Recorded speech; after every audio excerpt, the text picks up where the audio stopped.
Let's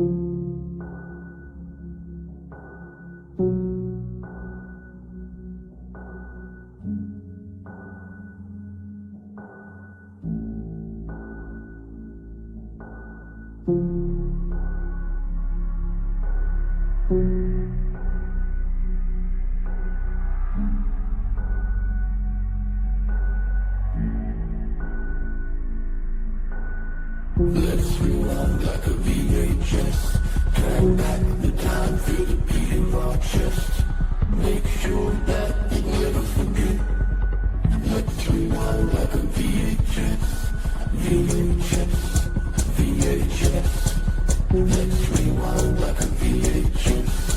VHS, VHS. Let's rewind like a VHS.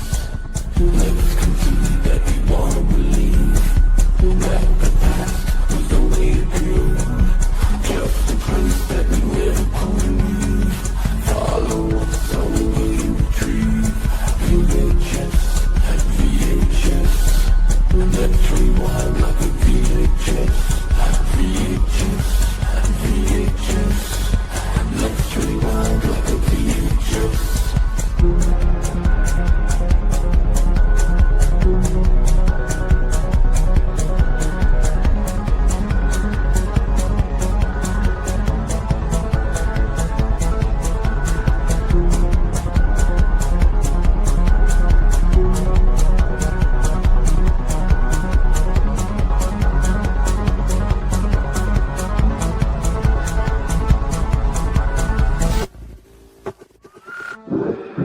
Like a VHS, turn back the time, feel the beat in our chest. Make sure that we never forget. Let's rewind like a VHS. VHS, VHS. Let's rewind like a VHS. VHS, VHS. Let's rewind like a VHS. Let's concede that we wanna believe that the past was only a dream, just a place that we never could leave. Follow us only in retrieve. VHS, VHS. Let's rewind like a VHS. VHS, VHS. Let's rewind like a VHS.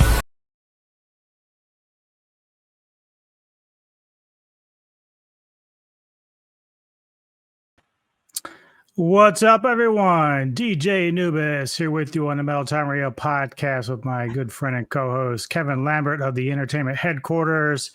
And this is a little thing we call the Cinematic Synergy, where once a month we alternate picks, find a movie to watch and review. And timely fashion, this is my pick for this month, where Mr. Lambert has taken upon the Fear the Wolf of October. Mm-hmm. And so I'm going to kind of keep in same line of thinking. And this is a film that you had not seen until recently. So this will be very interesting about your opinion on it, because I've told people in the past it's a werewolf film, but then it's not a werewolf film. So, and that confuses people. So we are reviewing 2020's The Wolf of Snow Hollow, a horror mystery film written and directed by Jim Cummings, who also stars in this film as John Marshall. Also stars Ricky Lindholm, Chloe East, Jimmy Tatro, and Robert Forster. And it's about a small Utah town that is seemingly terrorized by a werewolf. And so let's just go ahead. We're going to kind of just get your opinions on how you felt about your first impressions of this film.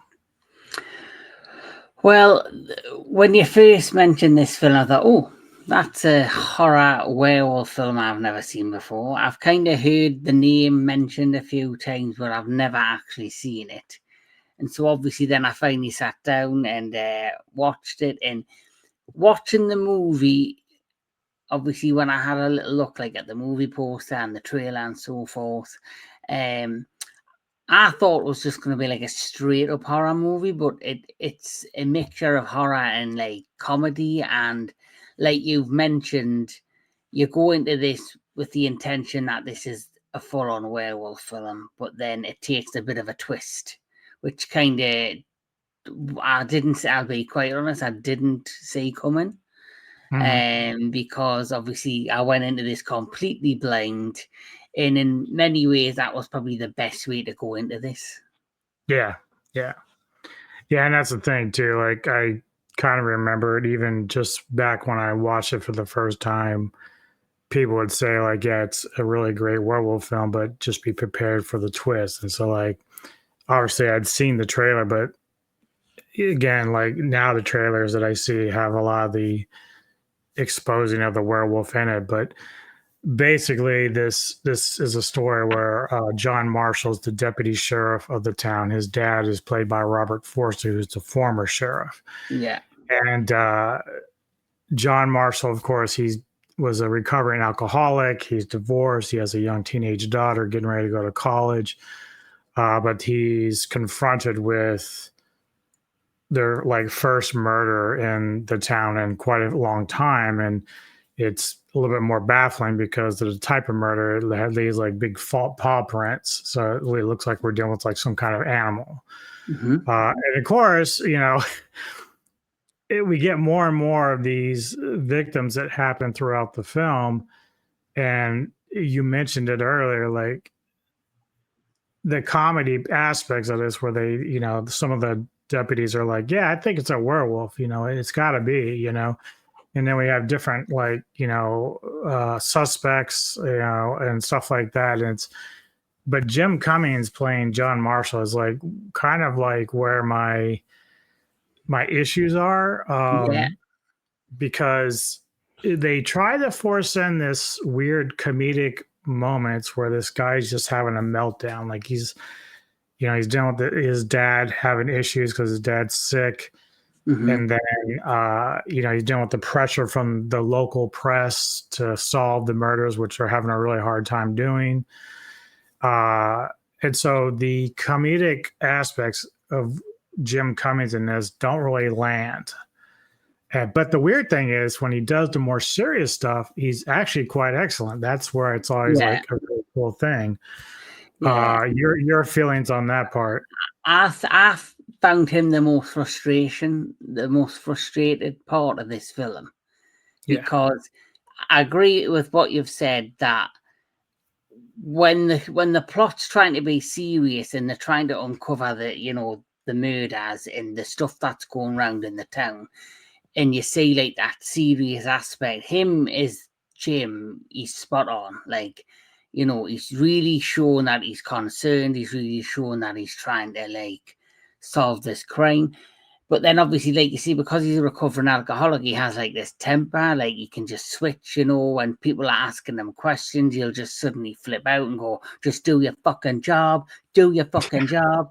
You know, and he's like, he flips out like that. But then when like obviously something happens midpoint of the movie where he kind of returns to drinking alcohol and he starts like screwing up and, you know, messing with his daughter's head, and obviously this town people kind of just see him like collapse and kind of like go like all over the place. And they try to, it's like a serious matter, like the fact that he's relapsed, but then they're trying to make a kind of hokey pokey jokey out of it. And for me, it just doesn't, the balance of the humor and the kind of what they're trying to portray doesn't sync. It doesn't, you know, sync together. Yeah, you know, when we think of like another film that came out like a couple of years later called Werewolves Within, the comedy works in that because they know exactly what they want. This one, the subject matter is really too serious, like, you know, to kind of go off into a comedic standpoint. Plus, it's funny that John Marshall is busy firing all these people that, you know, aren't living up to their expectations, like job-wise, like the forensic coroner and all them. So he's firing all these people, yet he's still able to keep his job, you know? And then like, you know, he's like, even as a character is very frustrating. Like you said, his daughter, you know, she's trying to connect with him because she's getting ready to go to college, and his ex-wife's a real bear. He's having a hard time with that. I do like Ricky Lindholm as Detective Julia Robson. She's the female cop in this. She's very good. But Yeah, so basically, we get this first couple at the beginning of the film. I guess they're on vacation or whatever at one of the resorts or cabins or something, and the guy plans on, proposing to his girlfriend, and she ends up getting killed the first night that they're there.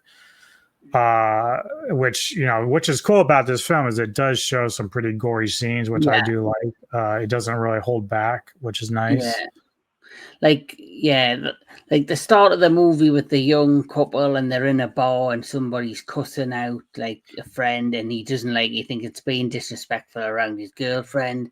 So he obviously then challenges him and like says, yeah, stop cussing around my girlfriend. Or they go to this cabin, like you see, and you hear the growling and stuff go on. And when he comes out to see the girlfriend who's went outside, I think it was to take out the trash, and all you see is just like this pool of blood and like the patch of like a remains of a body. And you just see like a footprint, which you clearly can tell is like of a wolf or a bear, some sort of animal footprint. So the setup right at the beginning makes you immediately think this is going to be a good, serious, psychological, potential werewolf movie. Because one element I like about werewolf movies is that if they don't tell you right off the bat who the werewolf is going to be, the whole great concept for me of a werewolf movie is just trying to discover who is the man or the woman behind the werewolf and who is turning into the werewolf. And for me, that's one of the fun parts of like going through like a murder mystery or a horror werewolf movie, is trying to figure out who the werewolf is.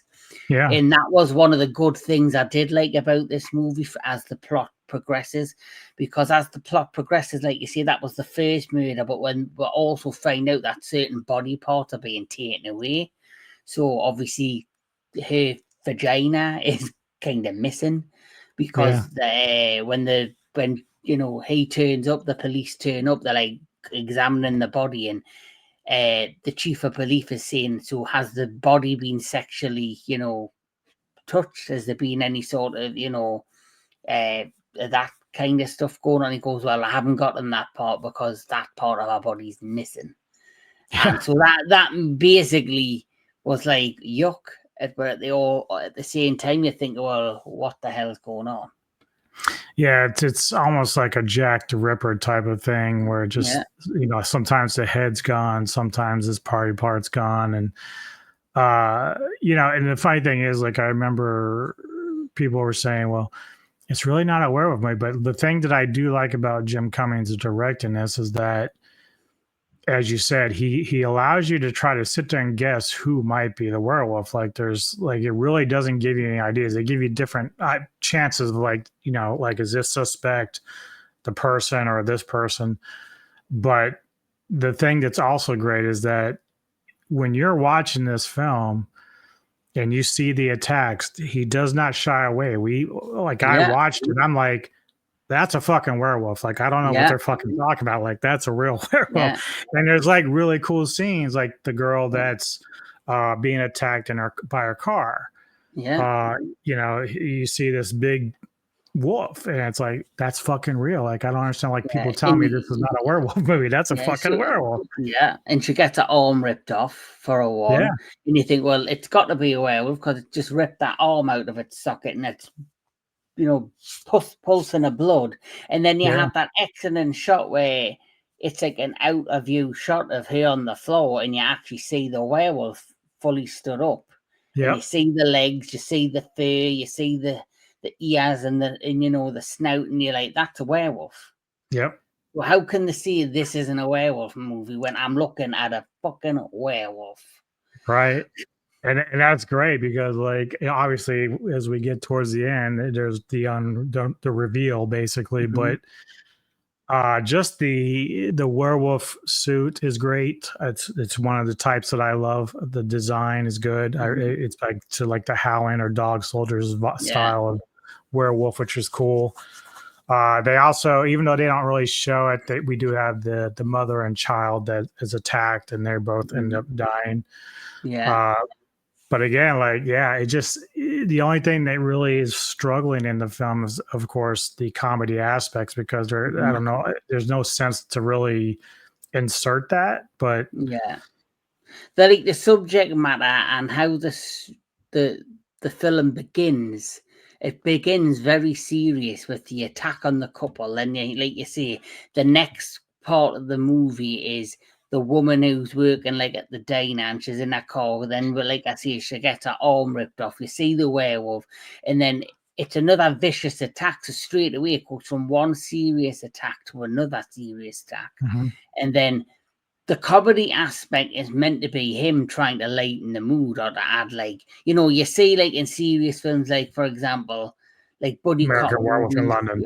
American Werewolf in London, yeah, stuff like that. But you also see it where it'll work in, like, say, a seriousness with, say, John McClane in like Die Hard, where it's an action film, yes, but he has like these quick one-liners, and it's also the character that's meant to be delivering them. Where with this character, as much as he's trying to deliver these one-liners or these funny it just doesn't seem to work. It doesn't seem to fit the movie. So I feel as if they either should have made it and kept the tone of being very serious and made it a very serious serial killer / werewolf movie, whatever you want to consider it to be. Or they do, like you say, the other movie that you mentioned, where it's just all comedy. It's like slapstick comedy. But but I don't think the way this film started, you can do both. No, and you're right. You're 100% right, because from a directorial standpoint, Jim Cummings does a great job with this film. It's very well done.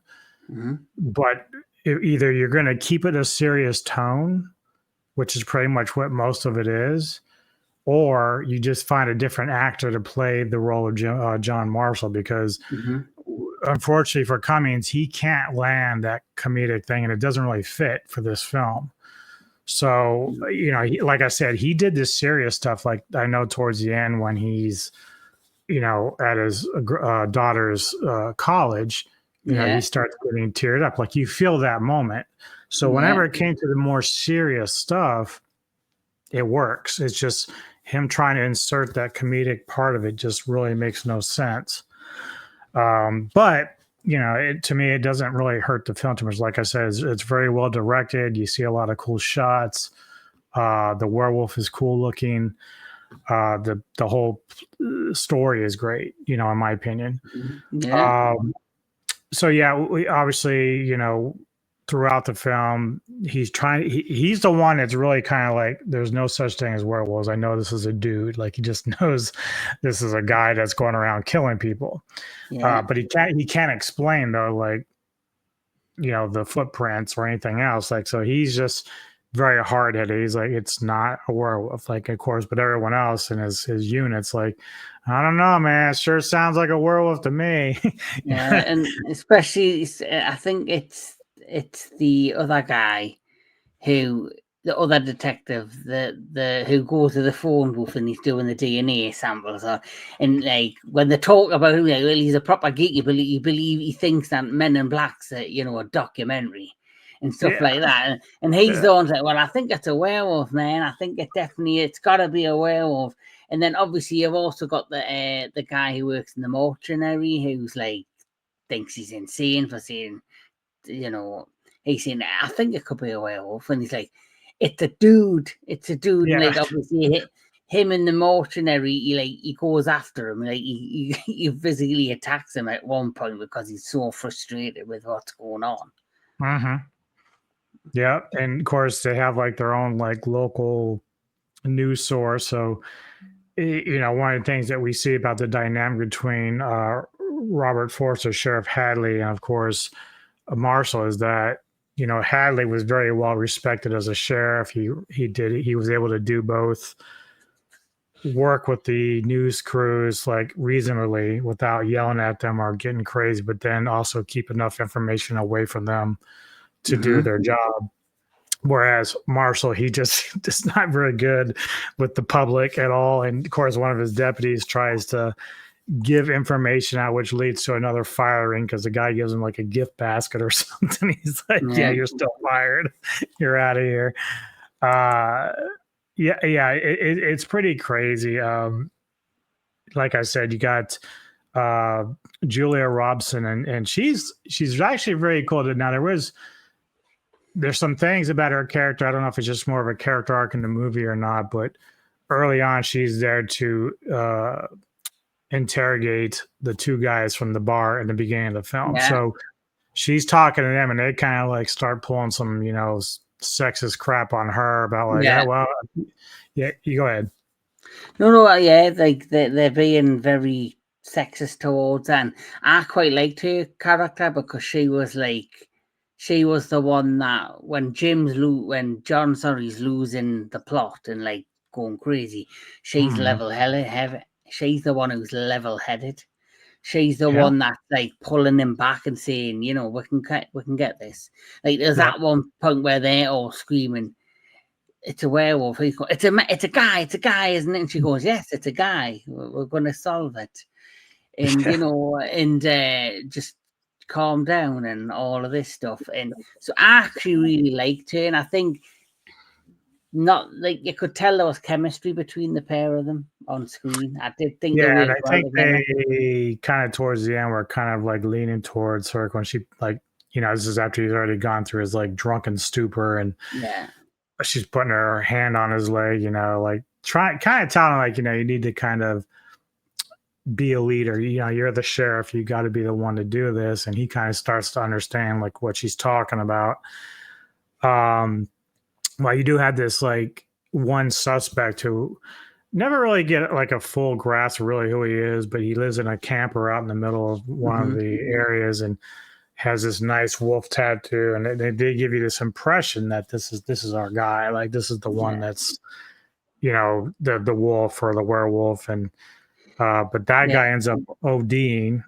And so that leaves, I was like, oh, okay, yeah, we've solved it. The guy killed himself, yada, yada, yada. Yeah, like I found that kind of frustrated as well because, like, they show you this guy and they're showing all these clips of like his camper van and him just at the back of the camper van, and then they show you him sitting there like in like a dark room, and there's all these little clips, and so you just hinted that this guy is going to have a bigger part to play in the film. So then when that doesn't happen and he just ODs and he's in the morgue, and then there's the mortuary technician, like even my 13-year-old daughter could have solved this case. And and he's pissed off. And that's when it's funny too, because that like the guy that I think he's one of the fathers of one of the victims, and he's yelling at Marshall when he's there at the wake. And that's very much reminiscent of Silver Bullet, like that moment, with the father there, maybe not quite as greatly acted out, but the same type of feel. And so I can see like why the pressure was on Marshall to solve the cases, because people were dying. And, people were really upset with him. And like I say, they could have made this a serious conversation, a serious film, and had serious conversations. So, for example, he's a recovering alcoholic, and they decided to make that like the comical side of this, which doesn't for me fit. Where they should have really made it serious and made him really have real struggles, and even have him hallucinating or even doubting himself and thinking when he's on the right track of solving it, he starts to maybe question if he is, and then maybe be, with all the pressure of all like the townspeople after him saying, why isn't this thing getting stopped and all of this, and that doesn't happen. They decide to make like a joke of it, and I think that was the wrong direction. Yeah, and you're right, because alcoholism is a serious thing. Like my adoptive father passed away from alcoholism when I was like 8, so it's no joke. And the fact that they were still kind of like, I think part of what he was trying to achieve was to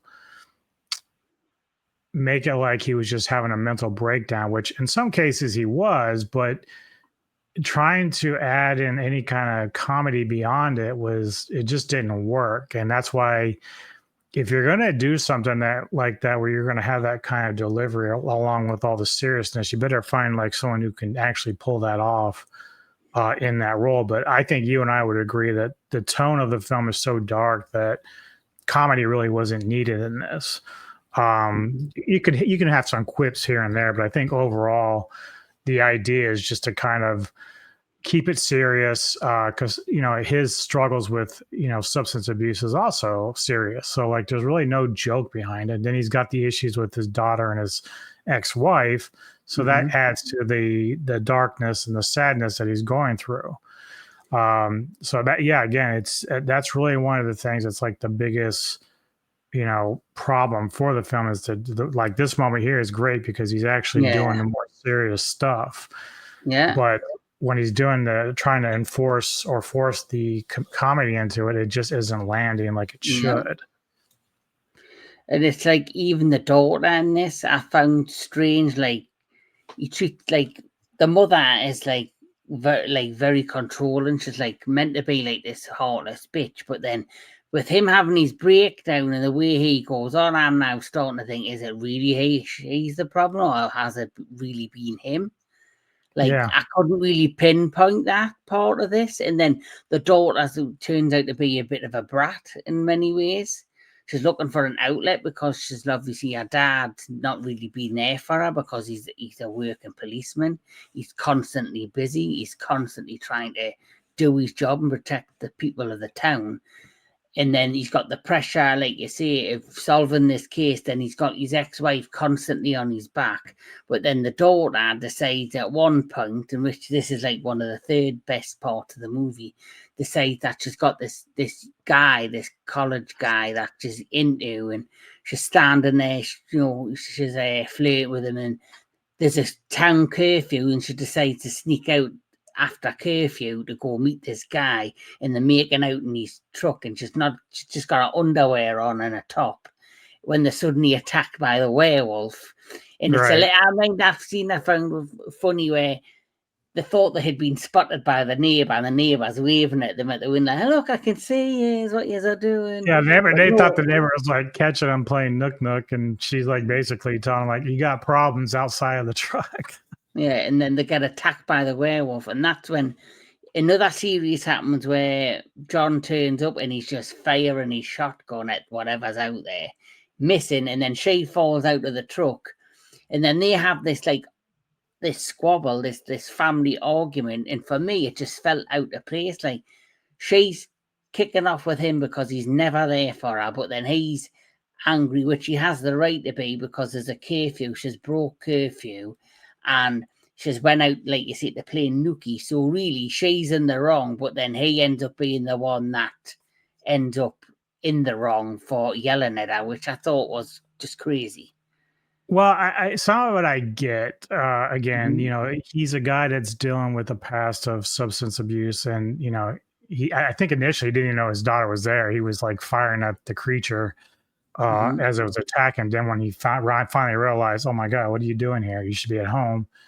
He sees that she's like almost naked. So obviously she was gonna, try to get laid. But I'm glad you brought it up because that was like a really good moment because I saw both sides of this. So like you said earlier, the daughter feels neglected by him. He's been a workaholic because he wants to follow in his dad's footsteps.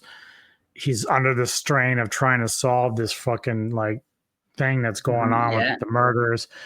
And yet now his daughter is kind of like just breaking rules with him and going out when she's not supposed to. And of course, it doesn't help that he knows that she was getting busy in the car.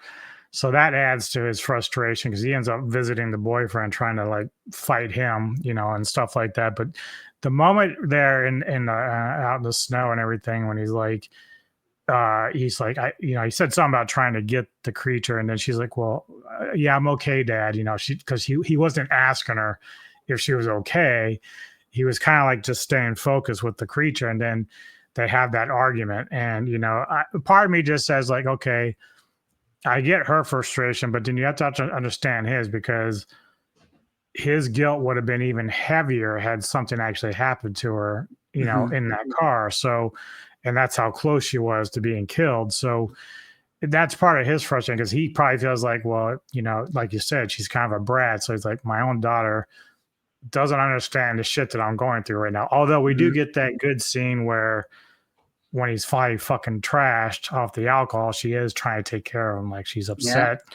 Just she knows that he's relapsed and trying to help him. I think it's like a role reversal. So that scene, like you say, he was that focused on taking care of getting rid of the creature, and he yells at her and doesn't say things from her point of view. But then when roles reverse and she sees he's had this breakdown because he has a relapse, because, as you know, you mentioned it, the chief of police is his father, who's not very well. Yeah. And suddenly he has a heart murmur, so he has to go to hospital for an operation, and unfortunately he doesn't make it. Yeah. And that's the other thing too, right? So he gets there to his daughter in the hospital because she was right next to grandpa. And he doesn't even realize at first that his dad's gone. Like, he doesn't even realize it at first until she says, "Where you been?" And the bed next to her is empty. So clearly he wasn't there when his dad passed, which adds to more of the depression that he's going to go through and all that. So then when his father passes, her grandfather passes, he has his he's relapsed into alcoholism. She sees the frustration, the sadness of him having to deal with what he's doing, trying to protect the town, be her father, and he's trying to grieve over his own father. So I do understand what the director, the writer, Jim, was trying to do. But I just feel as if he had just done that straight serious, instead of like trying to add the comedy into the relapse, it would have worked better. And I think it would have made a more compelling film, because then they could have done like a redemption arc for him, where they do kind of do that at the end, where he pulls himself out of it. But it would have probably felt more rewarding to the audience if it had done straight acting. Yeah, because his character, when you think about it, you want to have empathy and sympathy for him because of the shit he's been through, and now he's dealing with all this pressure of trying to fill his dad's shoes. But when they make him trying to be like this quirky, uncomfortable, somewhat comedic or tone, you kind of think he's annoying. Like, that's when you become a problem for John Marshall. Is like, this cop's more annoying than anything. Like again, he's firing all these people around him, but it's like, dude, you're not even doing your job right. You need to get the fuck out. It's like, which towards the end we kind of get this little plot twist with that. But if the way that the character that he made with what Cummings did with his own character is that he kind of made him unlikable, and really, even if he does have problems of his own, like you said, even though he's part of the problem, you should probably take that problem seriously because of the type of problem that it is. Yeah, definitely. And that's where I would say that's my biggest negative of the movie, is that I think they should have just played it straight instead of adding the comedy, and I think it would have been much more compelling. Yeah. Yep. And then, like you said, we get that other guy that's in the little trailer out in the middle of nowhere, and he ends up ODing. And so all of a sudden now everyone thinks that the murder's been caught. He's got everyone's going to soft surface stuff. Big dude has a husky dog, has a wolf tattoo, and I guess one of the bodies was found in the fire. I can't remember whose body that was supposed to be, but I think it was already a dead body or something. I can't remember. Yeah. I think he dug it up somewhere, I guess. But once that guy ODs, everyone thinks that it's just over. Even Marshall thinks it's over. And so he ends up going around to the victims' families and dropping off belongings to the people that had died. So he's just kind of doing his job now to return their stuff. And the one woman, he opens the door and just spits on him. He's like, what the fuck? Yeah. And And so, then there's and then he delivers all of the basically throughout the course of this scene, you see all the people that's passed away, and he's basically delivering their belongings to those that have passed that were murdered throughout the course of the film. Give us 1 second. The cat's scratching me door. I'm gonna have to let her out. sure. But yeah, so he's going around. He's dropping off all their belongings, and one guy that he ends up coming to is a seam ripper. He's a taxidermist, and so throughout the film, one of the things they've noticed about the creature that's been attacking people is that it's very big, it's very large, and so when Marshall appears at the taxidermist, he's kind of talking with this guy a little bit, returning his stuff, which, one of the things that Robson, the female detective, found was a little seam ripper. And so she started to get concerned because that was caught on the first victim. So we don't see her for a minute, but we go back to Marshall where he's at the taxidermist, and basically he's having some tea with him as he just has to get him to sign the paperwork to drop the stuff off. But a good moment for Marshall is when he walks out, he realizes something's like, So he goes back and knocks on the door again, and the taxidermist comes back and says, "Did you forget something?" And so you can kind of tell that this guy is like kind of hunched over. Mm-hmm. And so Marshall's like, "Can you do me a favor and just stand up straight?" And it's really kind of a real neat moment because he stands up and he's taller than the fucking door. Like, that's how tall this guy is. Yeah. Go ahead. So I found this a bit frustrating as well, just because he knocks on the door and then all the taxidermist had to do was take the stuff and let him be on his way. Yeah. But he didn't. He invited him for tea. So he invited, and as soon as he gets in the cabin, you can see all the taxidermy stuff around. You can see, but then if you look at the shelving's quite high. So it's like, well, if you're hunched over, unless you've got a ladder, how are you meant to reach up to the shelf to put stuff on? So it made me immediately think, well, something's quite off, yeah. And then when he sat there, he said, "Oh, can I put something in your tea?" If you remember. But I can't remember what he said he was putting into his tea. I think it was like alcohol. He had some booze.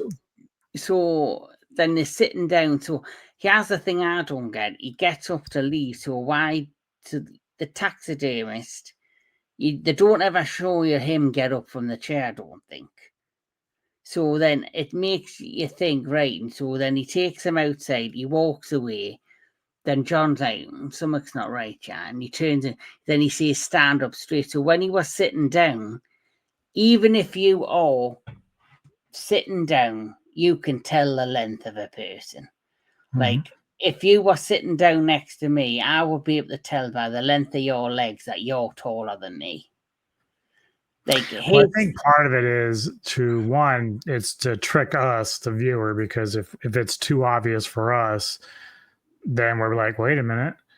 But then the other part is, I do like the part where, this is always the issue with serial killers, is that they want to be involved in the story, so they insert themselves any way they can. That's why, like, you start to ask him, like, he wants to know about the case, that it's wrapped up, and he's just trying to like have Marshall, like, he wants to relive his killings through Marshall, through the stories that he's going to tell him. Yeah. So it's a nice job of like bait and switch, where you're not really thinking about it, because Marshall's character is like, yeah, we've got the guy, he's done, gone, whatever. Yeah. But it's not like you said. So you picked up on the shelving, I did not, and so that's cool because you noticed it and I didn't. Yeah. Yeah, but it's like, but getting towards the end of the movie, you kind of knew there had to be a twist. And this was the twist where he's standing, he realizes he's tall, and then the taxidermy knows, like, oh, the gig is up. He's kind of got it, yeah. So he slams the door shut, but then he obviously he breaks into the home and chases through, and he's nowhere to be found. And then he kind of goes through like his cabin, and then he finds like this cubby hole. And as he enters it, he sees all the knives and basically all of the weapons that he would use to cut bodies and that up. So you're then straight away like, well, it's a serial killer. So I'm thinking, well, that's cool. He's a serial, but he must be a serial killer that can turn into a werewolf. So then that would have been a good twist as well.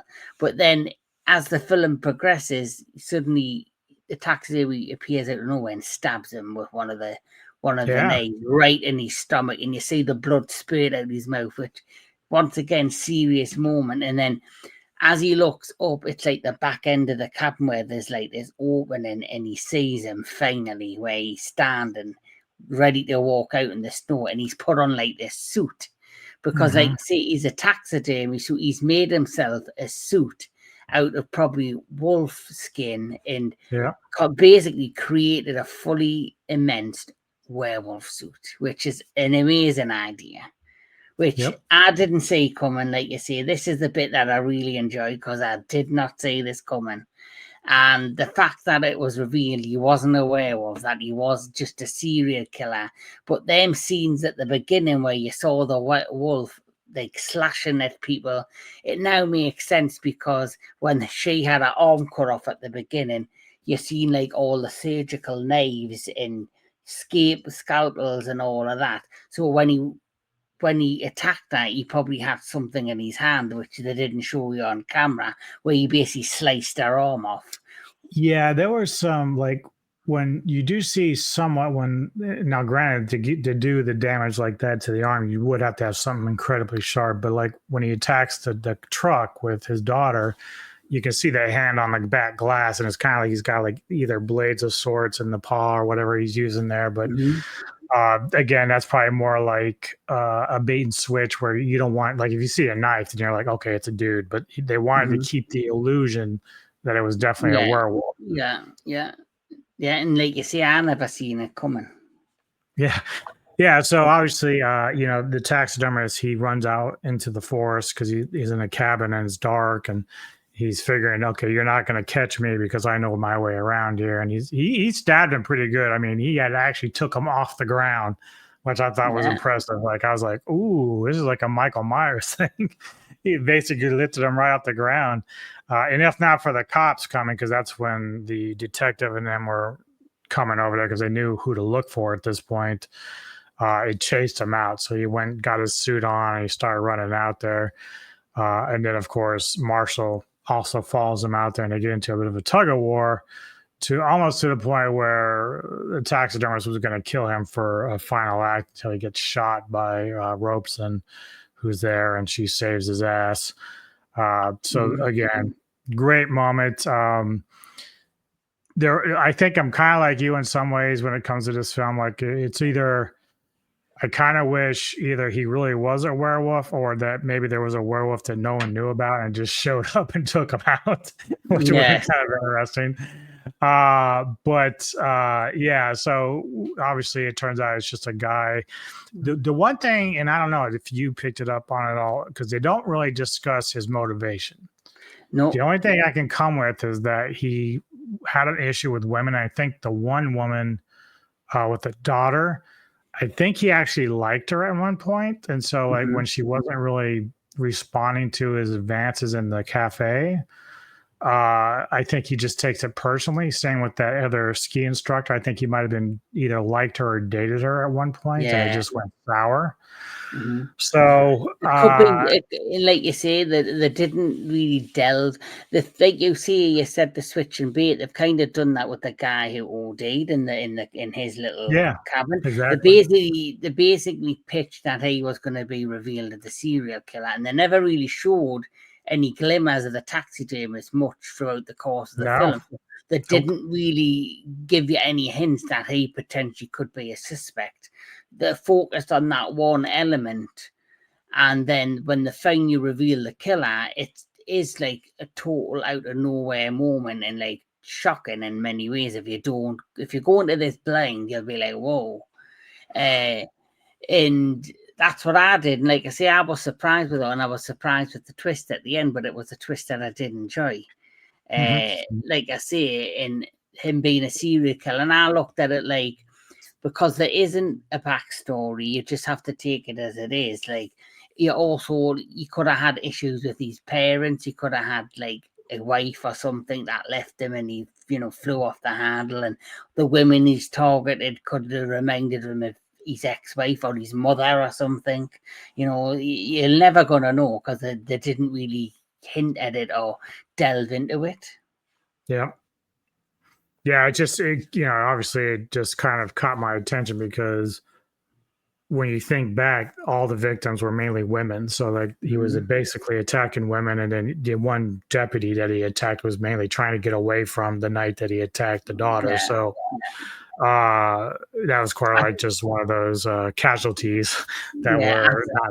I think he attacked women because they were his target, and if he attacked a man, it was in self-defense, or like you say, trying to escape. Right. So yeah, obviously they end up getting him in the end, and we get the moments where Marshall's dropping his daughter off at college, and it must be local, because even the deputy was there. She was actually now the sheriff. Like, I think what happened is Marshall realized that she's better suited to be the sheriff there, and he might either stepping back or doing whatever. But there was that many complaints put in, and you cannot make this guy the sheriff. He's totally unhinged. He can't handle pressure. He's nothing like his father. And that's the thing, right? So he was just collapsing over everything, and so she was, like you said, she is the one kind of just keeping balance and keeping him focused on what is at hand. But in the end, he just wasn't really suited to be the same as his dad. But again, like that ending where, he's telling his daughter he loves her and all this stuff, and then, he leaves and he says, I left you something in the top drawer. And I'm thinking, I hope it's something nice, and it's like condoms. Like, she didn't want to have the discussion about sex, so she gets all smiley looking at the condoms, and then as he's leaving, there's a couple of guys walking up the steps that are going to school, and they're talking about how easy it is going to sleep with gymnast girls or something. He pauses for a minute and then just keeps walking. She's got to live her best life in college. Yeah, and he's kind of like, I don't want to know anymore. I just don't want to know. Your final thoughts on The Wolf of Snow Hollow, as well as your rating. So in all, I think it's a good murder mystery. Like I say, I do like films where you've got to try and find the clues or look around and pay close attention to see what's going on. And it delivered all of that for me in many aspects. But like I say, my negative is the comedy just doesn't belong. That's my only issue, I would say. Outside of that, the casts were great, the killings were great, the tone when it was serious, I thought was spot on. I thought he did a good job overall, apart from, I think the only thing he missed, like we said, the comedy. If I were to rate this, I would probably give it a 7 out of 10. Okay. Yeah, I still really like this story a lot. It's pretty original for what it is. Again, Cummings does a great job of showcasing that, for those that have seen it and talk about it, they say, well, it's not a werewolf movie. Sure. By the end of it, it's not a werewolf, but he does a great job of making you believe it's a werewolf, because everything you're seeing, whether, it's not like you're just hearing growling and then there's bodies. Like, you get to see the wolf like plenty of times in this film. So you are meant to believe that he's actually dealing with a werewolf, when in reality, it's just a guy dressing up as one. Yeah, the fact that you see, get that one shot, I thought was a great shot, where she's lying on the floor holding that arm, and you see the wolf in full view of him fully stood up on his hind legs, looking at her. and you've got they've got like the lovely cinematography, the great lighting, and you're like, Jesus, this is going to be cool. Yeah.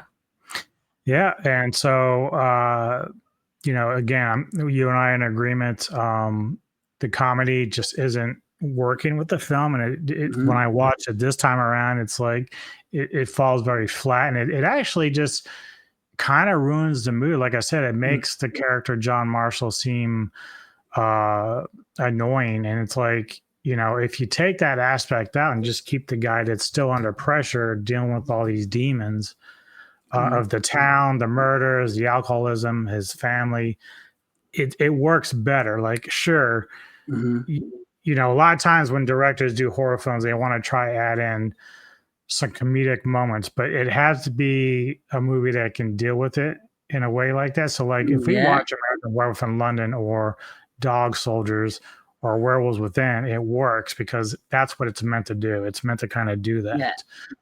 But then you have films like this, where this is more of like in the vein of The Howling, in a sense that it's mostly serious. Like, you don't really need any comedy in it. Yeah.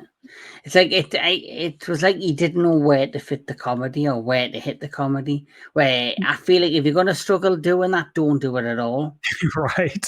And, I don't know if they did any screenings of this before release, but I would have told them, like, drop the comedy, just take it out.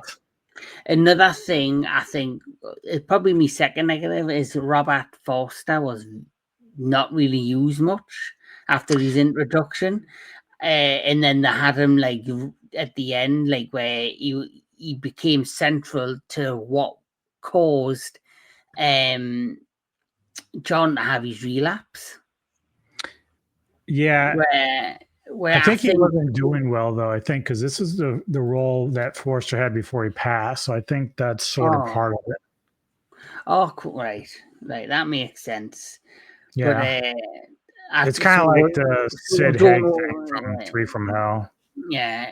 So you don't know if technically he had film scenes or they had to change it if he had passed just as this had been finished. Right. But so I still give this a high rating. This is still a top 10 film for me for werewolves. People argue with me all the time because it's not a werewolf film, but it is. I call it a werewolf film. So it's still a 9 out of 10 for me. It's just the comedy doesn't really work for me. But well, I would call this a werewolf appreciation film. Yeah, clearly. I mean, if you're looking like this film. It would probably change for me if the werewolf design was shitty. Like, I'd probably have a lower score. The story would still be great, but if the werewolf looked like ass, I'd still say, okay, it's probably like a 7 or 6. But the fact that it looks so good, it sounded great. And like you and I both said, like, you see the shots of the werewolf and it's like, this has got to be a werewolf. Like, I don't know what they're talking about. Yeah. So, all right. Well, let's tell people what you got coming up on the entertainment headquarters of the month.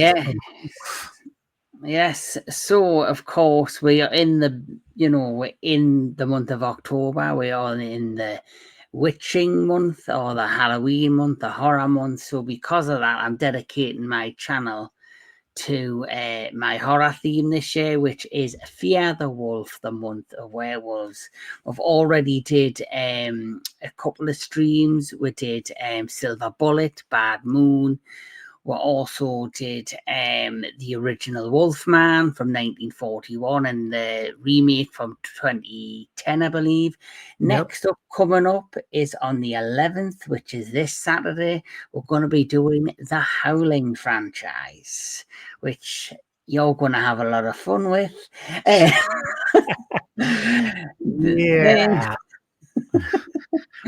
then on the 15th, I think I might just when we start, I'll start with 1 and then I'll shut up until we get to 5 and then I'll shut up again. Then on the 15th, we have the American Werewolf special where we're talking about American Werewolf in London, American Werewolf in Paris. And then we'll go to the 18th where we're going to be doing the next Fear the Wolf special, which is the Ginger Snaps trilogy. And then after that, we have on the 20th, we have Cursed, Wolf and Were, which is going to be a lot of fun. And we're going to end the month on the 25th of the month with Werewolf 2024, Dog Soldiers, Late Phases, and Howl. So a lot of good stuff coming.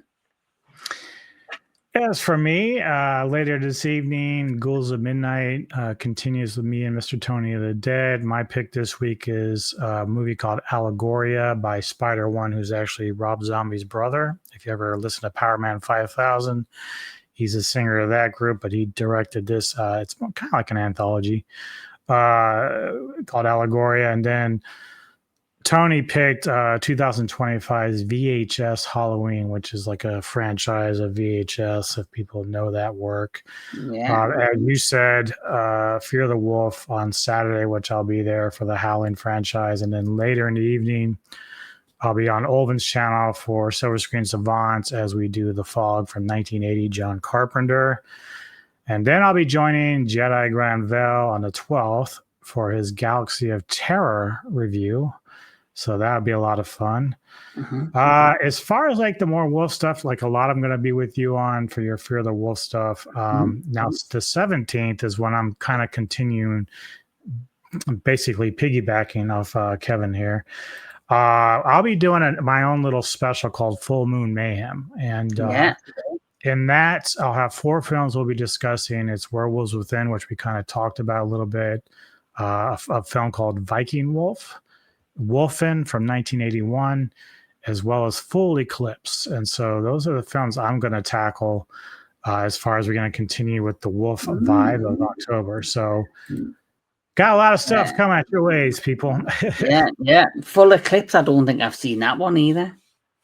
You will find that very interesting. Has Bruce Payne from Passenger 57, has Mario Van Peebles, also has Patsy Kensit from Lethal Weapon 2, Paula Marshall from The Warlock 2. So there's a lot of familiar faces in this. Is that the 1993 one?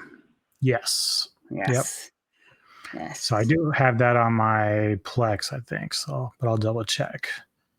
Oh, wait, I do think I have seen that. All right. But I've not seen this in a very, very long time.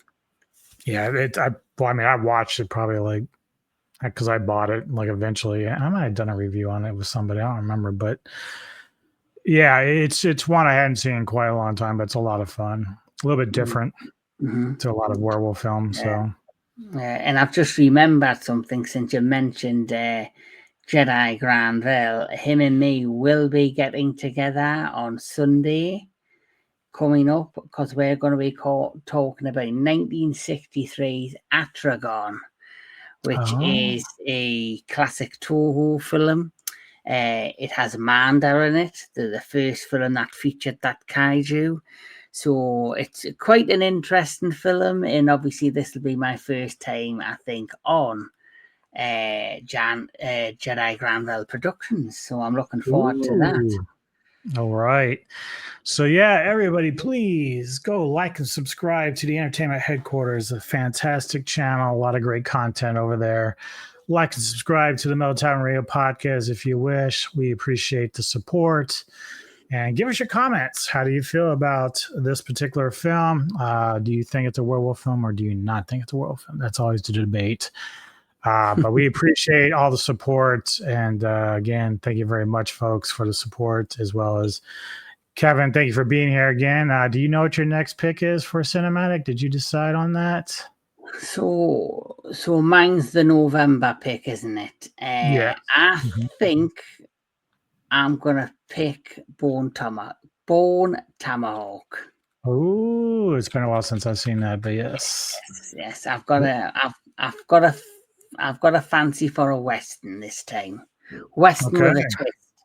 Yeah, it's like horror Western. Yeah. All right. Well, everyone, thank you very much for joining us, and we'll see you next time on the Cinematic Synergy here at the Metal Tavern Radio podcast. See ya.